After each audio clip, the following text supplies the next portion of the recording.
from the University of Victoria, where he's a CITA National Fellow. And so he'll be here all week if you'd like to talk to him. He got his PhD from Dartmouth, right? Okay, and today he's going to be talking about globular clusters and stellar evolution. Thanks. I'd like to say thanks to CITA for having me here and for taking care of me this year and next year as well. My research is focused on stellar evolution models, calculations, and applications of those two stellar populations. Try to understand how the ages of stars in our galaxy and, well, anywhere we can resolve stars. And the age metallicity relations we find in our galaxy and other galaxies. And so today I'm going to talk about some work I've been doing in the last couple of months on an historic problem in astronomy, in galactic astronomy, especially related to globular clusters, and that is what's called the second parameter problem.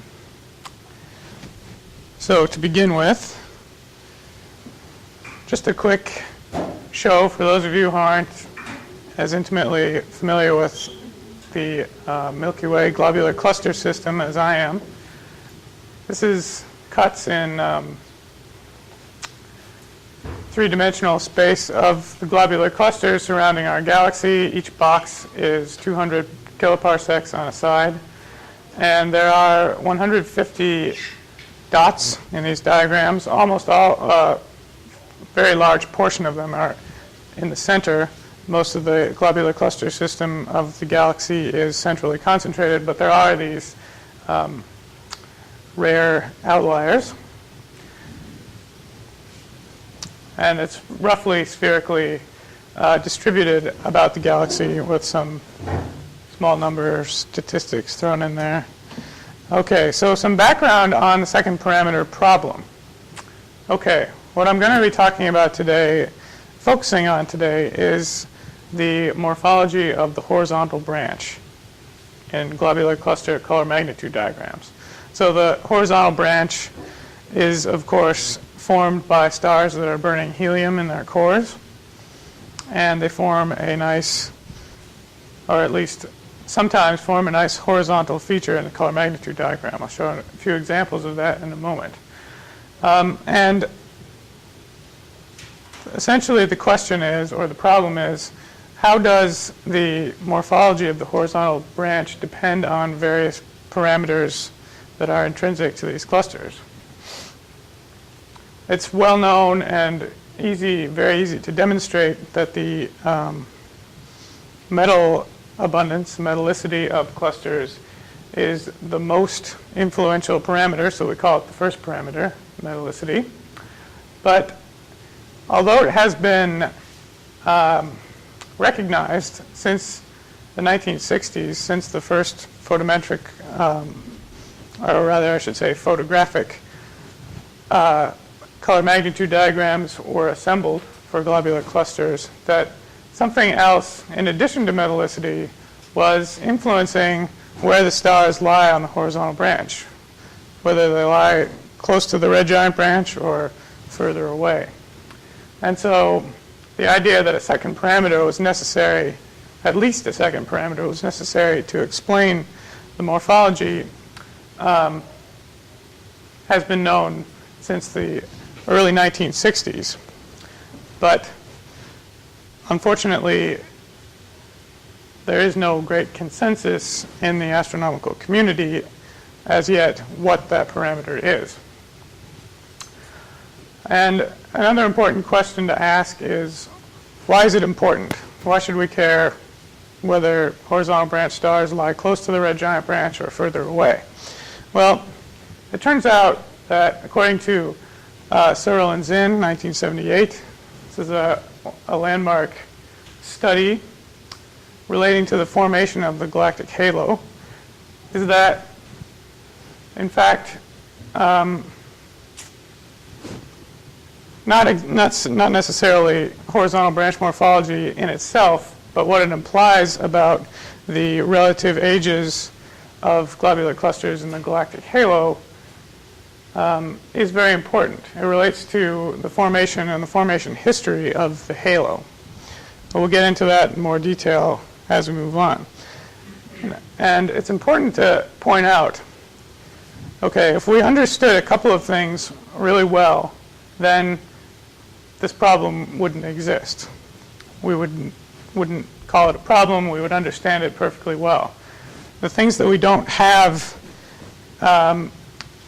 enough information about or a good enough understanding about are the ages of the globular clusters and how the stars within them lose mass as they evolve. And it's really the second one, the question of mass loss, that we don't understand. We do have a pretty good handle on the ages of these systems, but since we don't understand how stars lose mass as they ascend the red giant branch, we are really unable to answer this question. Okay, so here's one of the key figures from the Searle and Zinn paper, and it shows that as you move further and further out, this is distance from the galactic center in kiloparsecs. As you move further and further out, the Fe over H, that's the metallicity of the clusters, settles down into, there's not as much variation out here as there is near the center. And you can sort of define a dividing line at about around the solar circle, so let's say 8 or 10 kiloparsecs. Call these inside the inner halo and the ones outside the outer halo. And it turns out that dividing them this way separates them into two groups that also have, in addition to their distance separation and their different metal abundance spreads, some other common characteristics. Now what they did was they come up with a numerical measure of the color of the stars on the horizontal branch.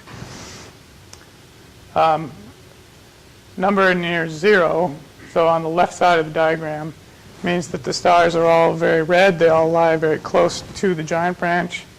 Stars on the right side of the diagram are very blue. They lie further away. So if you look at first the very innermost, less than 5 kiloparsecs from the galactic center, there's a very clearly defined trend here. If we move out to the next distance bin, 5 to 8 kiloparsecs, the same trend is there. Now if we move out beyond the solar circle, so 8 to 12 kiloparsecs, the trend starts to disappear, starts to break down, and we start to see clusters lying further to the red for a given metal abundance further out than we do inside, and we also see more clusters at very low metallicities, and in fact that they start to turn back to the red side. And that trend continues and grows worse as you go outside of 12 kiloparsecs. And feel free to interrupt me at any point, of course, if you have any questions. All right, so maybe I should have done this first off, but here are two globular cluster color magnitude diagrams. The one on the left is M13. It's one of the biggest and brightest in the galaxy, and this is the main sequence, the red giant branch, and here is the horizontal branch. It's not very horizontal in this case, but so we would say that M13 has a very blue horizontal branch because most of the stars that lie along it lie to the blue side of the color magnitude diagram, and most of them lie quite a distance from the red giant branch at the level where the horizontal branch becomes more or less horizontal.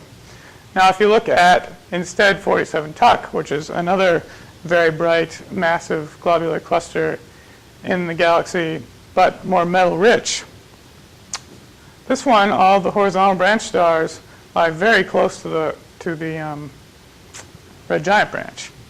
And so one way of measuring this is to determine the median color of stars in this region and relate it to find the difference between that color and the color of the red giant branch. We do that for M13, we get a value of close to 1. So you can see the median color horizontal branch star is close to 0, and the color of the horizontal branch at the level of the color of the giant branch at the level of the horizontal branch is about 1. If we do the same thing for 47 Tuck, we see a very different picture. Color difference is less than 0.2. And so if we go back here, I'm sorry. Yes, okay. 47 Tuck would lie in this part of the diagram. M13 lies over here. I put the two arrows in the actual distance bins where they belong. So, but the point being that 47 Tuck is metal rich, so it's near the top of this diagram of the vertical axis, and it is towards the left side of the horizontal axis. So it's metal rich and it has a red horizontal branch. M13 is rather metal poor and has a very blue horizontal branch.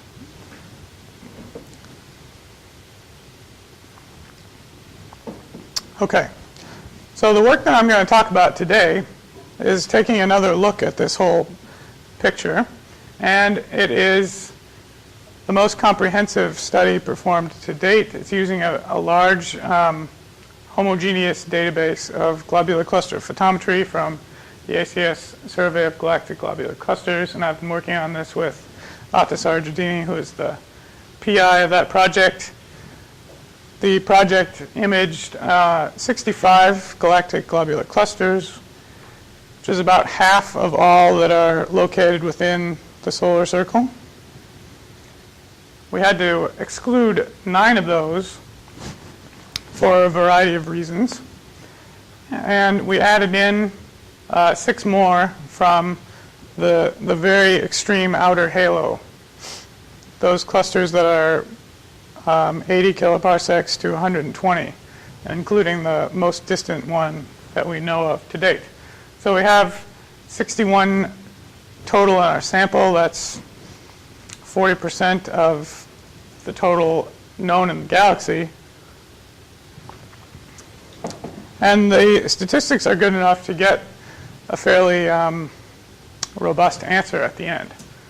So here's our diagram with, again, metallicity on the vertical axis and this delta color parameter on the horizontal axis. And I've indicated using different symbols. The inner halo clusters are represented by red circles, outer halo by blue squares, and you'll see this distinction many times throughout the rest of my talk. So this is our diagram from which we will do most of what we're going to do today. And we fit this trend to the inner halo clusters in this diagram. And we'll come back to that in a moment. But what we need, the next thing that we need to do all this is we need accurate age estimates for these clusters. And this is really the sort of work that I'm used to doing most of. So for my PhD thesis project, I generated a grid of isochrones. It's called the Dartmouth Stellar Evolution Database. And for the purposes of determining ages of these clusters in this study here, we use a grid, fairly finely determined grid. And I'll show you a few examples of the results that we get. So the process that I'm using here is first to consult one of the catalogs, such as the Harris catalog of globular clusters, that contains a lot of information like metallicities distance modulus and reddening, these sorts of things. And then to fit these isochrones that I've calculated to the color magnitude diagrams, and looking for the ones that give the best fit along the main sequence and the red giant branch. That tells you, okay, so the red giant branch and the main sequence, the color of these things is sensitive to the metal abundance of the models. So we can get a good estimate, and we hope that that estimate, based on fitting the models, agrees well with what's in the catalog, and most of the time it does. And then, so then we can come over to the main sequence turnoff region where all the age information is located. And we see by plotting 4 different ages that you can read off more or less quite easily that the age of this cluster, 47 Tuc, is about 13 billion years, maybe plus or minus a half or so. So do you first have any sensitivity to the mass loss? Or it doesn't matter? No, it really doesn't matter. The way that these, the way that the models appear in the color magnitude diagram, as they evolve up the red giant branch, is very insensitive to mass loss. If you looked maybe up here, you would see a little, maybe some little wiggles or something, but that's all. It's not until when they come back down, where they land over here, that's where the real sensitivity lies. Okay, so this is a relatively metal-rich globular cluster. Now we'll move down the metallicity scale a bit to look at another one. This is NGC 6362. Once again, we look for models that fit the shape of the red giant branch in the main sequence. And then we come over to the turnoff region and we look for models that best represent the shape in this region. And this cluster would be slightly younger than the previous one, maybe 12.5 gigayears. So here you seem to be missing the red giant branch a little bit. So what are you actually fitting? Are you mostly concentrating on the main sequence? And this one seems to be slightly, all your models are slightly to the red, the real points. Yeah, there are a few points that don't show up so well because they're lying behind the green line. First when I looked at the other side. I think the ones to the left may be early AGB stars. Yes, there are some AGB stars here too, and that's a complicating factor always. But yeah, you're right.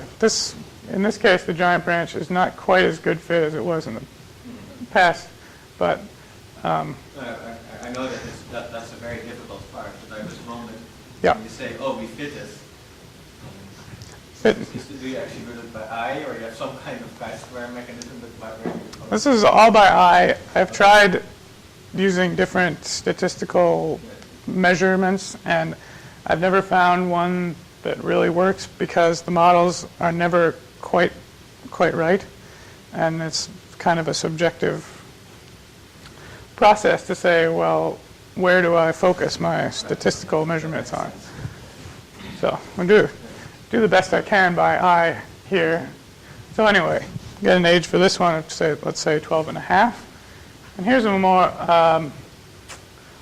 rather metal poor cluster. This is NGC 4147.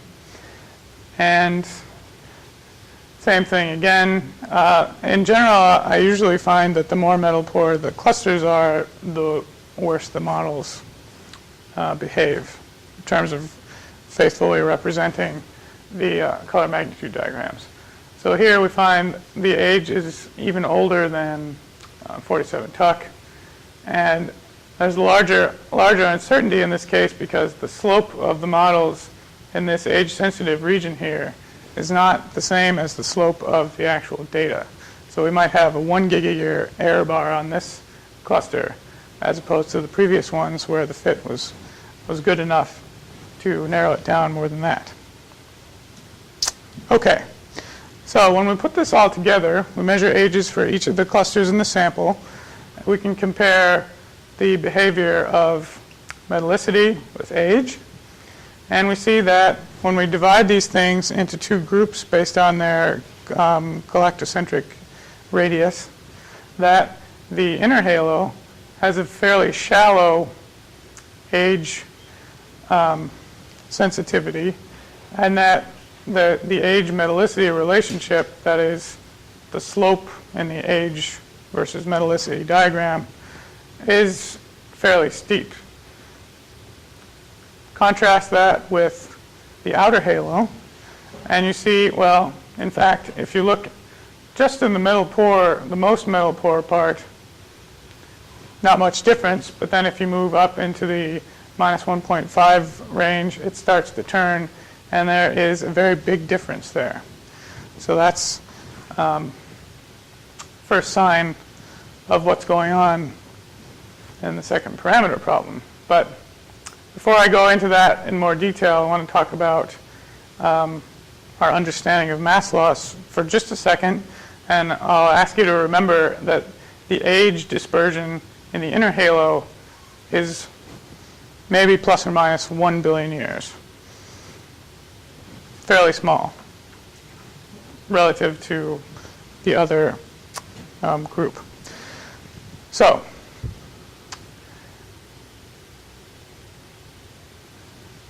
when we actually make models of horizontal branches, we're doing it in sort of a reactionary way. It's not a predictive thing because we don't understand how stars actually lose mass as they go up the red giant branch. Nevertheless, some studies have used this technique of creating, using stellar evolution models, what are called synthetic horizontal branches. I'll show you an example of that in just a second, but what they claim that they can do is that they claim that they can essentially measure the age of a cluster based on its location in this metallicity versus HB morphology diagram. And so they'll show here isochrones. So age difference between the first two lines is 2 billion years, and between the first and the third line is 4. And then if you again take a look at clusters that are located in different galactocentric radius bins, less than 8, that's the inner halo. They all lie along this oldest line. If you then look at clusters in a sort of intermediate galactocentric radius, they tend to lie along the second line. And then if you move out to the most distant clusters of all, it looks like they all tend to lie on the youngest of these horizontal branch isochrones. The problem with what's going on here is in this region where the clusters are the most metal poor, is that these simple horizontal branch models predict that all of these metal poor clusters are significantly younger than the old, more metal-rich clusters in the halo. That's a problem because when we do the techniques that I just showed you of fitting isochrones to the color magnitude diagram in the region of the main sequence turnoff, we always find that these clusters have old ages. And now, here's a quick example. This is a 0.8 solar mass metal poor stellar evolution track, and each of these is a core helium burning model that's based on this track, but more mass has been lost as you move out to hotter temperatures. So very little mass has been lost here, a little bit more here, and a little bit more there. This is in the theoretical HR diagram. If we look at the color magnitude diagram, because these stars keep getting hotter and hotter, the flux moves more to ultraviolet wavelengths, and they start to fall off in brightness as a result in these sort of optical I band or V and I band system. Now what we do to construct a synthetic horizontal branch is simply to say the stars land here on the horizontal branch in a Gaussian distribution. The center of that distribution being some mean horizontal branch mass that is different from the precursor star's mass by an amount of delta m, and the dispersion of that Gaussian is sigma m. And it turns out that this is a very good approximation of what is actually observed in globular cluster horizontal branches. And just using this technique, picking points at random out of along these tracks, or interpolating amongst them to different masses, you can construct something that actually looks quite a bit like the real thing. And here's an example from theoretical calculations of metallicity affecting the horizontal branch morphology. This is the first parameter. As we start at the top, this is close to the metallicity of 47 Tuc, which is one of the most mineral-rich globulars in the galaxy, and you can see that all the stars are very close to the red giant branch. And the only thing that's changing as we move down in this diagram is the metal content of the stars. So the masses, helium content, everything else, the amount of mass that's being lost on average, and the dispersion, those are all held constant. And you can see that as we move down in metal abundance, the stars start falling farther and farther away from the giant branch. Okay. So something I worked on last year, I said, let's assume that the ages that we measure using the main sequence turnoff method for age determination are correct. How then should mass loss vary as a function of the metal abundance in order to reproduce what we actually observe in our galaxy? And what I came up with was something that looks like this. We have a basic, this is sort of like a Fermi-Dirac profile. It's 0 at low metallicity. It rises rather sharply around Fe over H minus 2. And then it rises up to a constant level, and it stays there as you move upwards in metallicity. And all we do is then take this as the minimum amount of mass that can be lost, and we pick points at random out of this using a one-sided Gaussian. So most of the points lie close to this line, and the further away you go, out to 3 sigma away here, you find very few points. Okay, so we put this into the synthetic horizontal branch model generating program, and we create a whole bunch of horizontal branch models, and we plot them in this metallicity versus horizontal branch morphology diagram. And it turns out that they reproduce the shape of what we actually observe quite nicely. And it's because of that change in mass loss at around Fe over H minus 2 that we see this shape. And then allowing for some stochastic variations gives you essentially all the points that are separated by a little bit. Now this is compared only to the inner halo, so that's the red circles again. That was the region of, or the set of clusters that have a fairly narrow range of age variations. So this is sort of an empirical way of trying to understand mass loss a little better. Now, Do you teach stochastic variation, or is the error bars on the abundance and so on big enough? you do need the, well,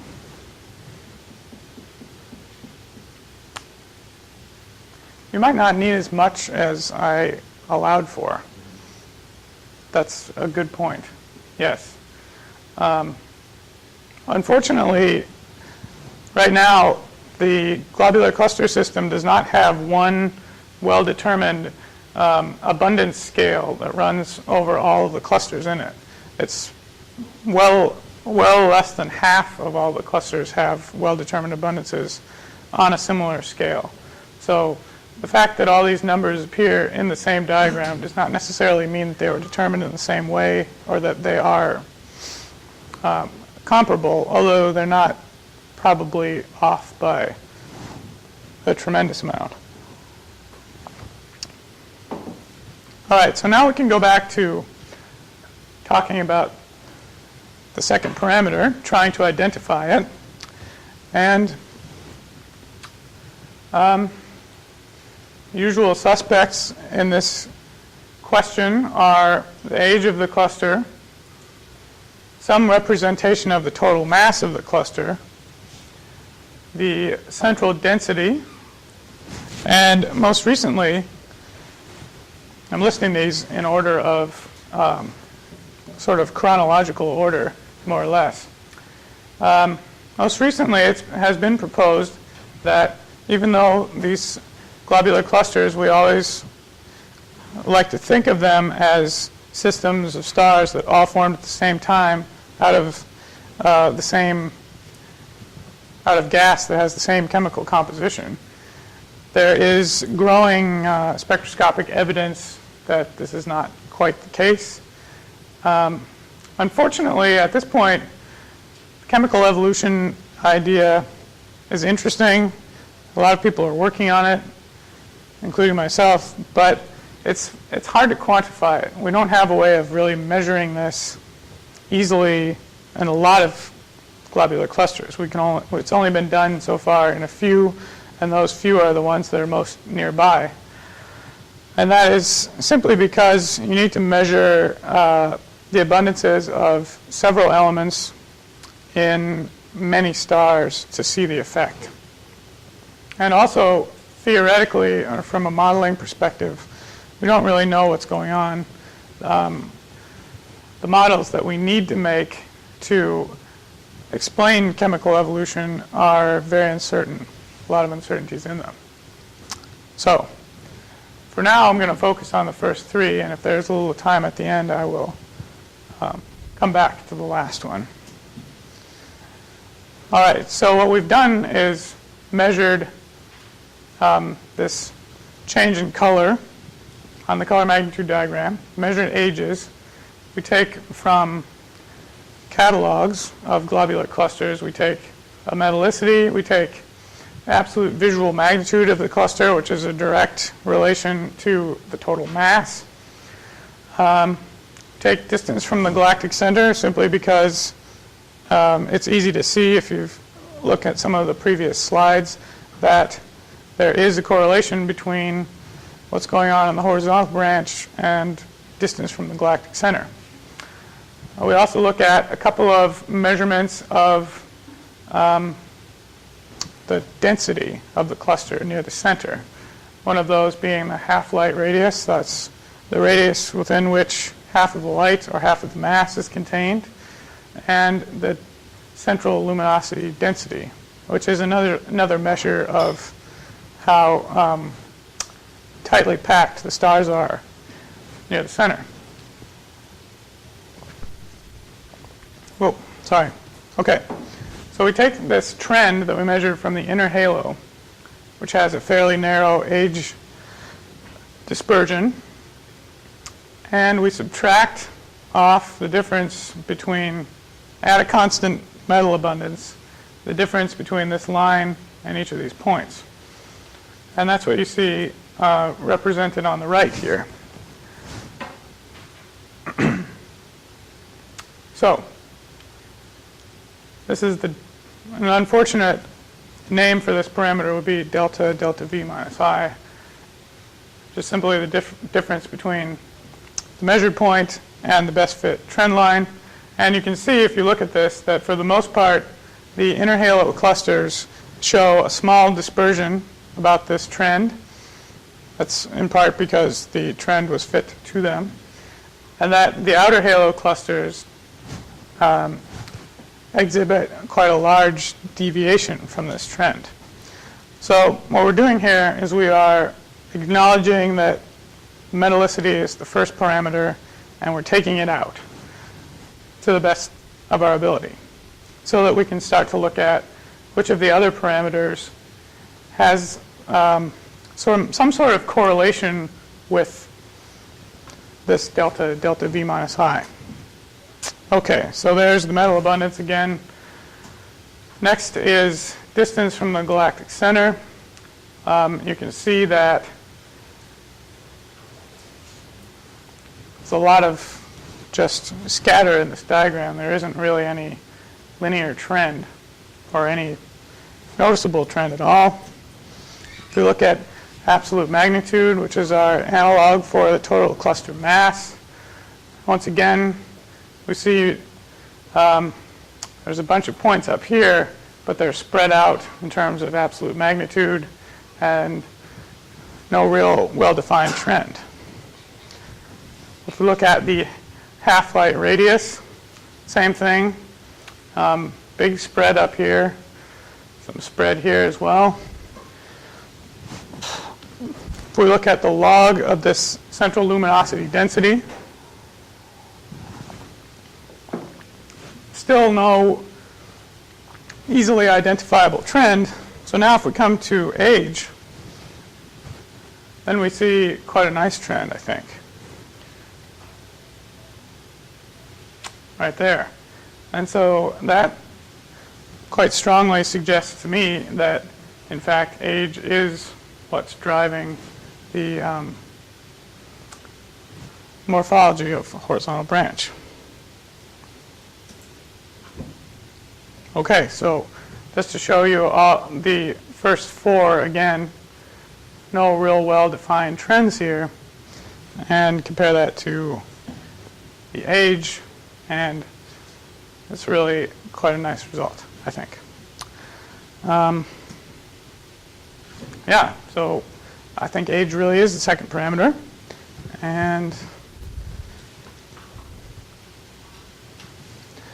we can ask, what is the meaning of this result? Well, it confirms this picture of the halo formation that Searle and Zinn came up with, that the further out you go, the more recent, essentially, the globular clusters joined the galaxy or merged with the galaxy. This gives us a little bit more confidence in measuring age as a function of horizontal branch morphology, given the things that we've learned recently. And it also gives us some important feedback for understanding mass loss along the red giant branch, because now we have well-determined ages for all these clusters and well-determined horizontal branch morphology parameters. So we can go back and look at what sort of mass loss would be required for each point to show up where it is in this diagram, and given its age, well, we can do the math and perhaps figure it out. That still doesn't give us a firm fundamental understanding, but perhaps it will inspire someone. And okay, so I want to go into talking about the chemical evolution idea for just a few minutes at the end here, because I think it does have some relevance on this debate. I think the result that age is the second parameter is quite clear, but there is still something that we can learn from looking at chemical evolution in globular clusters. The fact that we see any chemical evolution at all is quite surprising, given the fact that all the stars in these clusters seem to have the same age to the best of our ability to measure. Certainly, there's no age variation in most globular clusters of more than 1 billion years. And it's probably the size of that range is probably smaller than that even. But if we look at spectroscopy from NGC 6752, which is an intermediate metallicity globular cluster, it's relatively nearby. This is showing you oxygen versus nitrogen. And it turns out that there's a pretty clearly defined variation such that when nitrogen is low, oxygen is high, and the opposite is also true. What stars are these in? Is this being sequenced or red giant? These are red giant branch stars, yes. Okay. Sodium and nitrogen are correlated. Nitrogen and magnesium show some slight anti-correlation, and aluminum and nitrogen show, again, a strong correlation. So we have to somehow understand that even though all the stars appear to have the same ages, among the light elements, oxygen, nitrogen, sodium, magnesium, and aluminum, there are these fairly strong trends. And I should point out, this cluster has also iron measurements. All of these stars have iron measurements. And the spread in the iron, from which we get things like Fe/H, which is the main metallicity parameter that we look at, there is no variation at all in iron to within the observational uncertainties. So everything that's going on here is going on in the light elements. And if you take the latest generation of massive rotating stars and you allow them to enrich the interstellar medium for a period of time less than 100 million years, it turns out that you can actually see these trends happening. So that's just to say, let's allow star formation in a globular cluster to last for 100 million years. Okay, that's much smaller time period than we can measure in the color magnitude diagram. It's a much smaller spread in ages. And yet that allows for massive stars to do this, to make the light elements at least change without significantly increasing the amounts of the heavier metals, the ones that we see not changing, like iron. So does that mean that you assume a supernova ejecta will leave the globular cluster? Yes. Supernova ejecta. This is at the moment, this model is very simple. It doesn't take into account gas dynamics or anything like that. It's just to say, well, we're assuming that supernova ejecta are too fast, exactly. And we're hoping in making that assumption that the supernova ejecta doesn't knock out all the other gas too. But, so, this is very nice, but it's not a solved problem by any means. The problem, or the good thing about this, depending on who you ask, is that these massive stars, when they're turning oxygen into nitrogen and also increasing the amount of sodium in the stars in the cluster, they also produce a large amount of helium. So in stellar evolution, we always call helium, the mass fraction of helium in the stars is Y. Okay, so most globular cluster stars have a Y of about 0.25 or so. If you get to, here's the nitrogen to iron ratio that I was plotting in the previous diagrams. 6752 had a nitrogen to iron ratio measured that was close to 1.5. That means that the helium is going to represent about 40% of the mass of the stars that form at the end. That means adding that much helium to the star, to these low mass stars that we see today, dramatically changes their evolution. They evolve much more rapidly at a given mass, and by the time they reach the horizontal branch, they should be much hotter. So, in conclusion, I would like to just say that age is the second parameter. I feel very confident about that.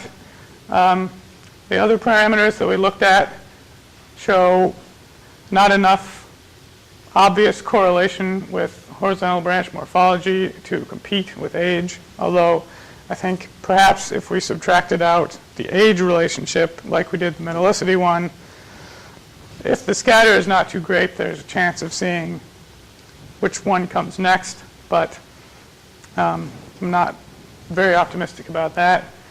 Chemical evolution in globular clusters is definitely going on, but we don't understand it well enough at this point to say whether it's playing any role in horizontal branch morphology or anything else. We definitely see the chemical signature of it, but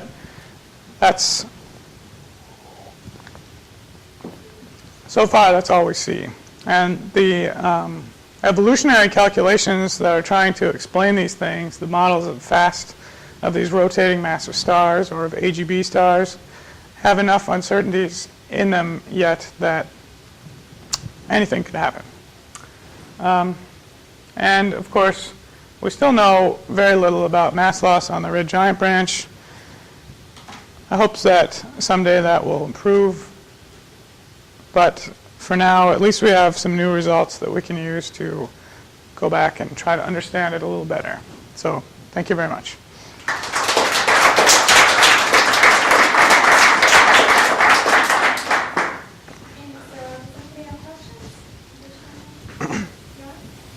the fact that age is the second parameter, can you now explain why it causes the motion you see on the agenda again? I'm not sure I understand what. Can you learn anything about cell evolution from the fact that age is the second parameter? Well, I think what we need to, or what we can learn more about from this result is the mass loss. I think we understand, you can put a star at any point on the HR diagram, not any point, but many different points on the HR diagram, and we can explain how a star might get there. Or we can make a model that would go through that point. But we don't necessarily know, if we're talking now specifically about going from the red giant branch to the horizontal branch, to the helium burning phase of evolution, we don't know how stars lose enough mass to get there, but we can put a star there and we can watch it evolve from that point. Did your results say that younger clusters lose more mass? Yeah, I was just wondering which direction does it go? Because you had your empirical mass loss versus metallicity, and you now know what age does. Does it increase mass? Does it move the boundary across? Well, what's happening as age decreases is that the masses of the stars to begin with are more massive. So the more mass that they lose, we're talking about stars that all have the same size of a helium core. So that's sort of the fundamental amount. They can't lose any more than that, but they can lose a lot less than that. So a younger cluster is going to have red giant stars that are more massive than an older one. If they lose the same amount of mass, the younger cluster is going to have a redder horizontal branch than an older one because the core mass is the same. If they lose the same amount of mass, the older cluster has, you're getting further down towards the center of a lower mass star in the older cluster. That's kind of a convoluted argument, but... Is that what you see? What's that? I guess, is that what you see? Yes, and that is what we see. Exactly. So you're getting indications that's similar or maybe lesser amounts of mass are lost from the higher mass stars, these slightly younger clusters. Can you quantify that to an extent? Can you say it's the same or that they're losing slightly more, slightly less, or is there? I can't quantify that right now. I think that information is there in the data, but I haven't looked into it yet. It's something that I'm hoping to do once this is written up and everything. Yes. Any questions?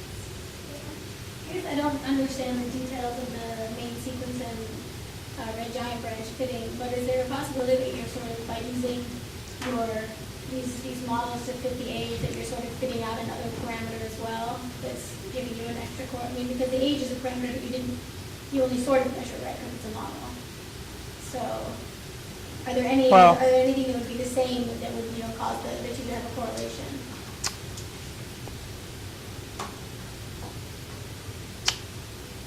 Helium content would be worrying there because your whole main sequence changes, right? For instance. Yes. And all your distances are different, everything is different.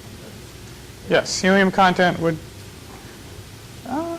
Actually, it's an interesting coincidence, if it's a coincidence, that the luminosity of subgiant branch is almost insensitive to helium content. Oddly enough. So if you make, maybe I can draw a picture over here. If you construct a color magnitude diagram out of models that have a primordial helium content, let's say they would look like this. If you construct models that have a much higher helium content, they do something like this. That's not a very good drawing, but they tend to cross right in here, and that's the most age-sensitive region. Yes, would already be different, yeah. Well, it depends. Again, it depends what part of the main sequence you use. Yeah, that's right. So you're right in saying that something like that is a possibility. However, all of the studies that I'm aware of that have looked at what is the actual helium content, and we can compare numbers in the color magnitude diagram. The numbers in different parts of it are directly sensitive to lifetimes. And those results are consistent with all these clusters having approximately the same helium content, and that it's nearly the primordial value. Does diffusion on the main sequence have a significant effect on the surface metallicity? For example, the sun, it's only about a 10% effect, but I'm not familiar with in these metal pore systems, it is less of an effect. We still think that it's going on, and these models do include it, but our models are modified in such a way that what is observed spectroscopically is that of course, we're always only spectroscopically measuring surface abundances. So we don't know what's going on in the core, let's say. But our models are modified so that near the surface, diffusion is not having an effect. So the metals aren't sinking out of a thin layer near the surface very much, a little bit, not very much. That's consistent with spectroscopic observations. And that's why the models do that. There's no physical. Also, if you're looking at straight giant stars, you've got a fairly thick convective envelope that mix it back up again. Right. So yes, it only makes a difference on the main sequence. Once you go past that and you mix this deep convective envelope, then the abundances of the stars goes essentially back to what they were initially. Okay, so maybe we'll take further questions upstairs for cookies. Thank the speaker again.